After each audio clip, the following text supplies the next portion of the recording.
এবার জমজমের পানি নিয়ে আলোড়ন সৃষ্টি করা তথ্য দিল জাপানি বিজ্ঞানী। বহু রোগের মহাঔষধ যেন এই পানি। ইসলামে কেন জমজম পানির এত গুরুত্ব রয়েছে তারই সত্যতা প্রমাণ করলো এই জাপানি স্কলার। জাপানি বিজ্ঞানী জমজম কূপের পানি পরীক্ষা করে এমন কিছু তথ্য পেল যা তার বিজ্ঞান গবেষণাকে পাগল করে দিয়েছে। জমজম কূপের পানিতে কি এমন রহস্য খুঁজে পেল যা পুরো বিশ্বে আলোড়ন সৃষ্টি করেছে। প্রিয় দর্শক, আল্লাহর রহমতের এই জমজম কূপের পানি খাওয়ার সৌভাগ্য কার কার হয়েছে অবশ্যই কমেন্ট করে জানাবেন। ভিডিওটি অবশ্যই শেয়ার করে দিবেন। মুসলিম হিসাবে আমাদের ইসলামের সত্যতা প্রচার করা ইমানের দায়িত্ব। হজে যাওয়া লাখ লাখ হাজি জমজমের কুদরতি পানি পান করেন। অনেকে সঙ্গে করে নিয়ে যান নিজ দেশে। অনেকে রোগ মুক্তি বা ধর্মীয় কাজের জন্য জমজম কূপের পানি পান করে থাকেন। জাপানি বিজ্ঞানী মাসারু ইমোতো আধুনিক প্রযুক্তি ব্যবহার করে গবেষণা করেছেন জমজমের পানির উপর। কেন জমজমের পানি পৃথিবীর বিশুদ্ধতম পানি তার কিছু বৈজ্ঞানিক ধারণা বের করেছেন গবেষণার মাধ্যমে। জমজমের পানিতে যে সকল আকরিক পদার্থ পাওয়া গেছে তার মধ্যে ক্যালসিয়াম, ফ্লোরাইড,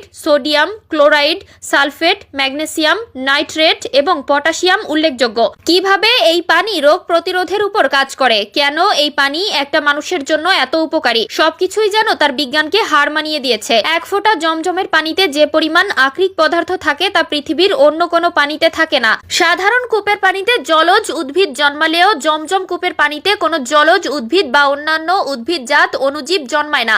জমজমের পানিতে অ্যান্টিমনি, ব্যারিলিয়াম, ব্রোমাইন, কোবাল্ট, বিসমুথ, আয়োডিন আর মলিবডিনামের মতো পদার্থগুলোর মাত্রা ছিল 0.01 ppm থেকেও কম। ক্রোমিয়াম, ম্যাঙ্গানিজ আর টাইটানিয়ামের মাত্রা ছিল একেবারেই নগণ্য। জাপানি বিজ্ঞানীর পরীক্ষা অনুযায়ী জমজমের পানির পিএইচ হচ্ছে 7.8, যেটি সামান্য ক্ষার জাতীয়।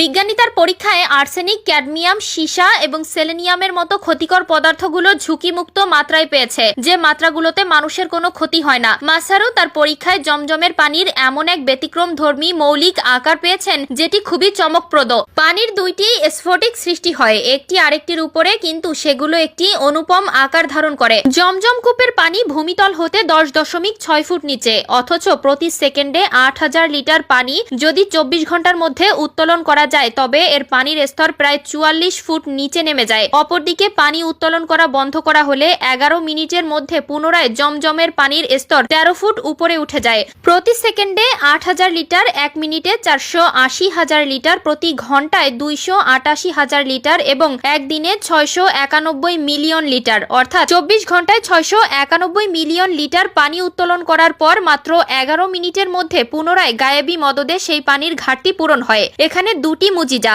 একটি হচ্ছে এটি তাৎক্ষণিক পানি দ্বারা পরিপূর্ণ হয় এবং সেখানে আল্লাহ অসাধারণ ক্ষমতাধর একটি অ্যাকুয়া ফায়ার সংযুক্ত করে রেখেছেন। জমজম কুয়া মক্কায় মসজিদুল হারামের অভ্যন্তর